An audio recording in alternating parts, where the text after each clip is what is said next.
Jika Anda sudah terlanjur menjadi tokoh, pada saat harus menerima sebuah kebenaran sejati menjadi berat pada saat kita sudah terlanjur suka mengolok, suka menjustifikasi si A si B salah.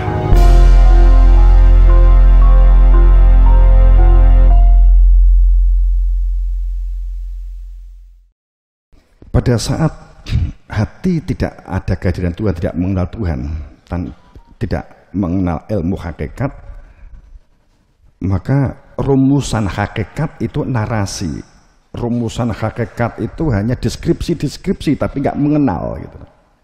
Rumusan air itu hanya definisi air adalah, tapi nggak pernah tahu wujudnya air, maka tidak akan pernah dapat menghilangkan haus. Tapi sayang, banyak orang mengira orang yang mampu mengurai air padahal nggak tahu air sama sekali, kemudian diminta untuk memberi penjelasan tentang air padahal nggak pernah tahu tentang air, nggak pernah masuk air, ora tahu wadus gitu loh. Karena sudah menjadi kebiasaan bahwa badek itu kesepakatan. Oh, badek nggak pernah adus, itu kesepakatan kan gitu. Disepakati bahwa itu adalah kebenaran. Sehingga lalai bahwa dunia dan berdunia ini hanya alat atau media. Ini menjadi fasik, menjadi munafik. Itu kan kita gitu loh. Kita untuk membangun kesadaran kita. Tanpa ilmu hakikat, tanpa ilmu yang menunjukkan jati diri fitrah manusia, tanpa ilmu yang menjadikan kita bersaksi atas mengadanya diri Tuhan, maka kita tidak memiliki orientasi hidup. Maka orientasi itu hanya orientasi keakuan, orientasi diri yang jasad, orientasinya perhatian untuk memperoleh panggalembono, pujian, ketenaran, pencitraan. Nek wis terkenal, tidak jadi idola, bersandar dengan kamu sehingga orang-orang itu bersandar dengan kamu karena jadi artis atau jadi apalah, terus kamu disandari, maka kamu diampuni dosa-dosamu, kan begitu ta? Itu yang diharap. Karena beragama itu tidak akan pernah meninggalkan figur. Uswah itu pasti ada. Saat uswah itu seharusnya kepada Rasul, tapi dialihkan uswahnya ke A, ke B, ke ini, ke orang yang kaya, ke orang yang pejabat, ke orang yang terkenal, ke orang yang kemudian kamu sandari. Karena kerepotannya ini, carilah orang yang kamu dapat sandari sehingga terhapus dosa-dosamu. Jika kamu bersandar kepada artis, bersandar kepada pejabat, maka dosamu akan hilang. Kan itu yang dicari. Entah. Terus kamu ingin terkenal supaya disandari sehingga kamu dapat memberi syafaat, orang yang nyandar kepada kamu dosa-dosanya akan hilang, kamu hapus, kamu menjamin, kan gitu ta? Kan itu. Wes pikiran di kan banyak orang yang ingin dijadikan sandaran hidup.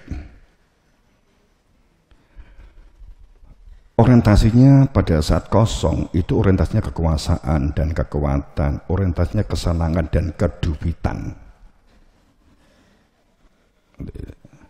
Orientasinya kan itu. Saat tanpa ilmu hakikat, orientasinya kan itu. Tanpa mengenal jati diri fitrah manusianya, tanpa mengenal Tuhannya, maka dampaknya negatif dan merusak perilakunya, kebohongan, merajalela bohong, ketidakjujuran, tidak berani mengakui jujur, tidak mengakui kelemahan, kekurangan, tidak mau mengakui tidak kenal, tidak mau mengakui tidak tahu, tidak mau mengakui taunya dari bacaan. Parameter kehidupannya itu euforia, simbol-simbol, formalitas, angka-angka. Jabatan dijadikan sebagai jual beli jabatan. Kowe wani piro? Kan begitu. Pamannya perizinan, saat kamu menjadi sebuah pengelola kehidupan tanpa mengenal jati diri fitrah manusianya, tanpa hati nurani, sehingga hati nurani tidak berfungsi karena tidak mengenal ilmu hakikat, tidak mengenal ilmu zikir, sehingga hati yang berfungsi sanubari, nuraninya nggak berfungsi. Orientasi hidupnya adalah dunia material, dunia. Maka dampaknya akan negatif dan merusak.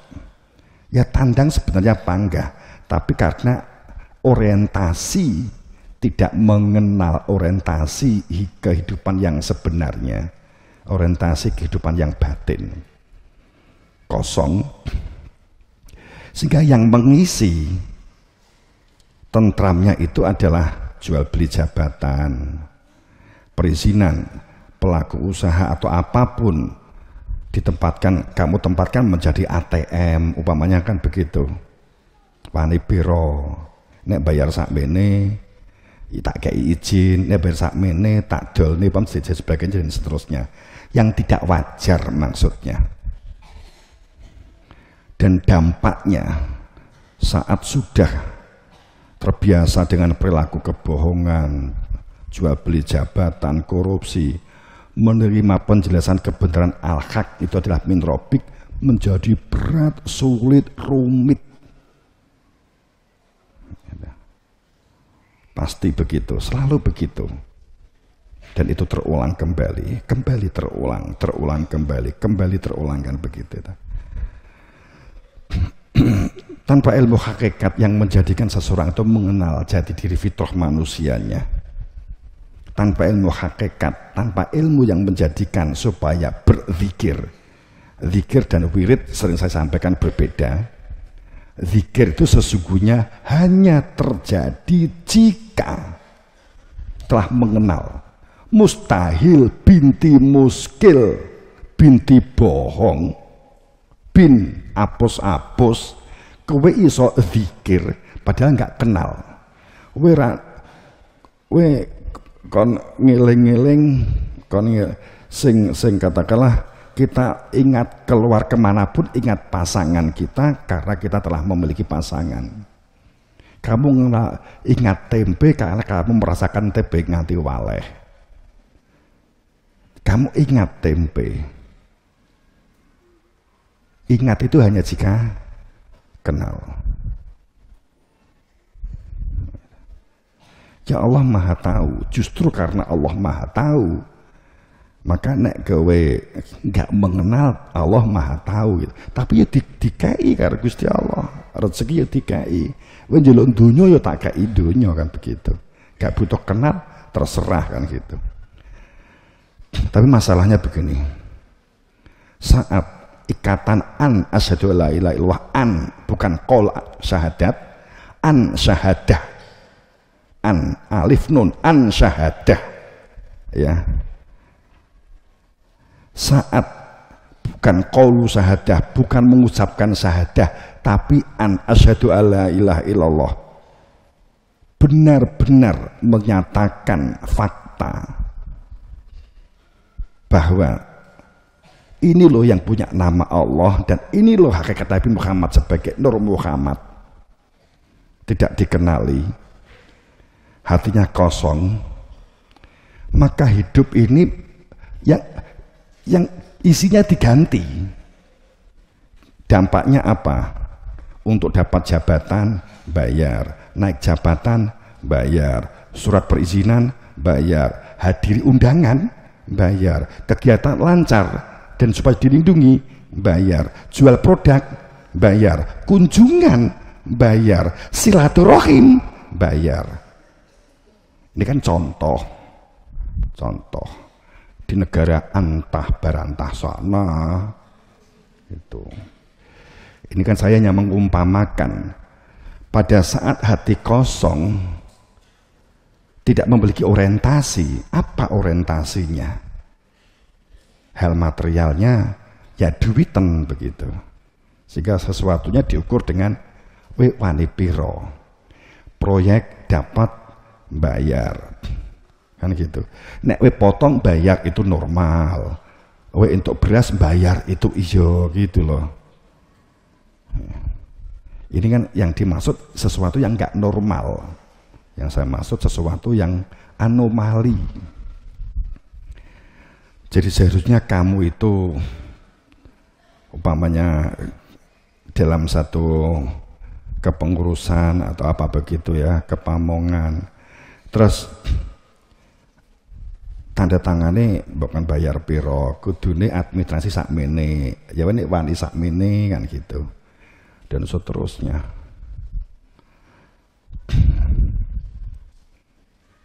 Itu jika kan, ini kan seandainya kan, jika tanpa ilmu hakikat yang menunjukkan jati diri, maka parameter keluhuran, keagungan, kesucian, kehormatan. Ikuti, saya ulang. Saat seseorang hatinya kosong, tidak terbentuk orientasi hidup yang sebenarnya, karena nggak mengenal tujuan hidup dan untuk apa hidup, maka ukuran orang itu luhur, keluhuran, keagungan, kesucian, kehormatan, kesurgaan, kewidodarian, kewalian, kematian, semua akan diperhitungkan dengan angka-angka standar lahir. Surga ayu nih wajah lentiknya, wajah lentiknya meripat, kan gitu. Semua akan diukur standar. Widodari perempuan sing cantik, sing kinyis-kinyis, susu sing begini, madu sing begini, sampai khamr yang nikmatnya itu seperti di dunia yang paling nikmat 70 kali nikmatnya khamr di dunia, tapi nggak mabuk. Jadi parameternya orang itu waliullah. Jadi nek wong sulapan dedit berarti waliullah. Itu diapusi waliullah. Itu. Untuk duit kodok waliullah. Jadi saat parameternya segala sesuatunya adalah parameternya adalah parameter material. Widodari material, susu madu apa adanya material.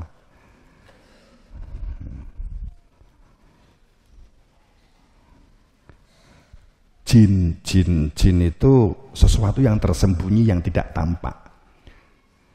Jadi we takei ning we kudu milih aku, umpamanya kan begitu.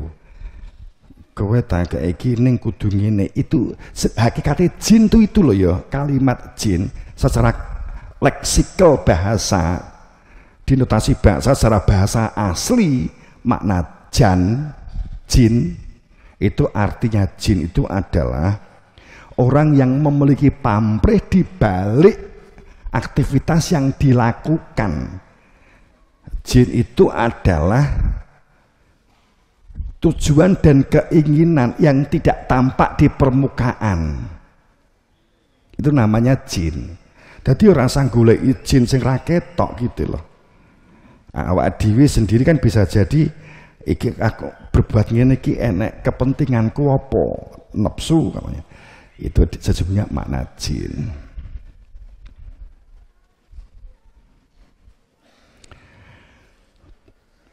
Jika keluhuran, keagungan, kesucian, kehormatan, kesurgaan, kewalian, kebidadarian, kesejahteraan, kebahagiaan, semua diukur dalam standar jasad lahiriah, maka dapat dipastikan kehidupan ini akan berada di dalam wilayah keserakahan, kesombongan, arogansi, kekuasaan, arogansi, kekuatan, pertikaian, percecokan, pengrusakan adalah keniscayaan yang tidak bisa dihindari.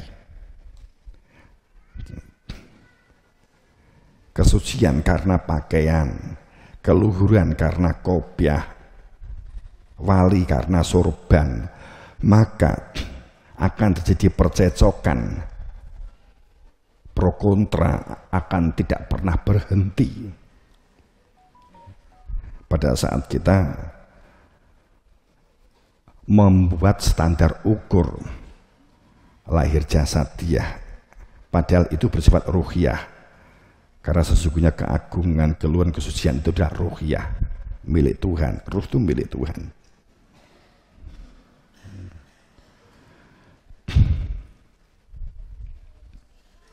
Dampaknya besar.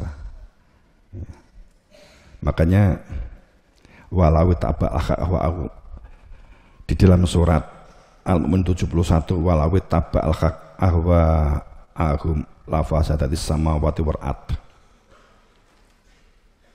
Jika kebenaran itu menurut akal, rekayasa pikiran, prakiraan, praduga, kira-kira, anggapan, maka yang terjadi adalah rusak, anomali langit dan bumi. Lafasadatis samawati wal ard, pasti rusak langit dan bumi. Pikiran dan dada manusia pasti rusak, akalnya rusak. Akalnya yang seharusnya digunakan untuk menyaring perilaku-perilaku yang negatif supaya tidak menjadi sandangan hidup kita.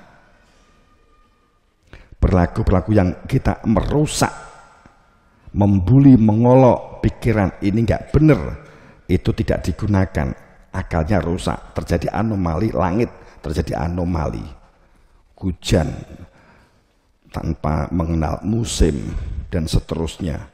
Bumi juga demikian, maka terjadilah anomali. Akhlak dan perilaku manusia di bumi juga rusak. Wa man fihina, dan orang-orang yang hidup di atas permukaan bumi ini juga akan rusak akhlak dan perilakunya. Kemudian tatanan kehidupan juga rusak, sehingga tidak terjadi kemakmuran dan pemakmuran. Menghitung manusia sebagai komoditi yang dapat diperhitungkan. Kalau ada orang yang umpamanya penduduk itu jumlahnya, larbafihi adalah kondisi dan keadaan mata hati rasa di dalam dada itu benar-benar menyaksikan asyhadu alla ilaha illallah, ini loh yang punya nama Allah, ini loh Tuhan saya yang punya nama Allah.